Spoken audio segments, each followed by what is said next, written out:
birth of the god Hermes Trismegistus, 22,000 BC. This is what a Greek historian archaeologist explains to us. But let's go into Hermes, the thrice greatest, Trismegistus in Greek. And who was he? Hermes Trismegistus, from ancient Greek Hermes Trismegistus, classical Latin Mercurius ter Maximus, is a legendary Hellenistic figure that originated as a syncretic combination of the Greek god Hermes and the Egyptian god Thoth the Atlantean, of, for example, the Emerald Tablets. He is the purported author of the Hermetica, a widely diverse series of ancient medieval pseudoepigraphic texts that lay the basis of various philosophical systems known as Hermeticism, and its labeled use of designate the philosophical system that is primarily based on the purported teachings of Hermes Trismegistus, or Egyptian god Thoth. Teachings contained in various writings attributed to Hermes, the Hermetica, produced over a period spanning many centuries, and may have been very different in content and scope. Some say there was from 300 BC to 1200 AD. However, concerning the birth of the god Hermes or Thoth, 22,000 BC, according to Greek religious traditions, they place the presence of today's man before 100,000 BC. In the beginning, it was chaos, and only the Spirit of God hovered over the earth, the beginning of beings, God and mind and nature and matter, and all this with wisdom in the show of all. First of all, God, one, the only, the Creator, the eternal, the unborn, and became beasts and four-limbed and reptiles and hydrates and birds and all kinds of grass, and God said, grow and multiply.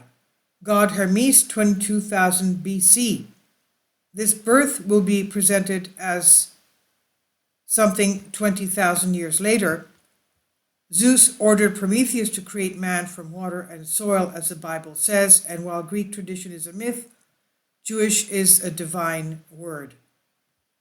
Kindly support my Patreon account since YouTube has again demonetized my YouTube channel. The daily posts are 5 videos daily, and they are totally different from what I have on my YouTube channel. Thank you so much for your support and that you find all my content so interesting. You'll find the Patreon account details in the description box below. Now we know that the beginning of life and creation, as we know it from Genesis, written by the first 5 books of the Old Testament, have been written by Moses. Now Hesiod and Pindar report this: gods and humans have a common origin. Gods being, from what the ancient Greeks believed, from heavens, and called them Atlanteans as well. Anyway, they were not of this earth. So gods and humans have a common origin. In the beginning, people lived with the gods, but then the gods drove people away because of their disrespect and arrogance. Not all people are descended from the gods, but also from the sons of the gods who were born on earth. Okay, this is according to ancient Greeks, as we said, Hesiod and Pindar.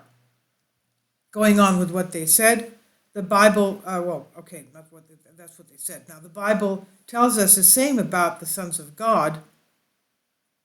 The above, though, shows that man is not a native of the earth, but was transferred with divine will, and it is a sacred vessel that testifies to the existence of the omnipotent being called God, who brought man to earth to reveal his greatness. The human brain is unlike any other being. Compared to the weight of the human body, it is very heavy, and while for the creatures of the earth the chain of continuity of their evolution has been restored, the same does not happen with man, who continues to be an enigma for scientists his whole course through time. The evolutionary course of man is strange and mysterious in contrast to other beings of the planet Earth. There is no continuity in its evolution, but also the sudden explosion of its intelligence, man's intelligence, show us the trajectory of its origins on Earth. The Earth-settled gods, or visitors from space, envoys of the divine communion of the heavens, take a command to carry the divine breath of life to the edge of our galaxy where our solar system is located. The Earth was colonized by different galactic societies, so it was often turned into a field of secular conflict between the colonizing gods, events that have remained inedible in the narrative of peoples to this day. This is according to various ancient texts and mythology. Now, the visitors of heavens, due to their culture and their unlimited possibility, enjoyed honors and respect in ancient Greece, the ancient Greek gods as we know them, and they controlled the lightnings, the seas, the winds, and they fly to the stars, and they are ones who gave culture to man. This is also the Anu of the Native American Indians who came from heaven, the heavens, to give them culture and law, and various other ancient legends tell us of the same type of thing. Now, as a sign of honor and gratitude, the ancient Greeks built houses to the gods, temples that is, to live in when they descended from heaven, memories that remain unchanged in the wear and tear of time. Hesiod, in the 8th century BC, in his in his Theogony, mentions the genealogical tree of the Greek gods who with their divine ships brought the civilization and the heavenly times first to Greece and then to the whole world.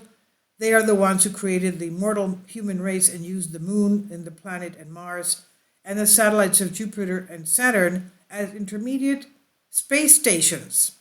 This is from sources from books of Gerasimus Kalogerakis, historian archaeologist, and it's translated for you from the Greek article I found. Please leave your comments and thank you for your support.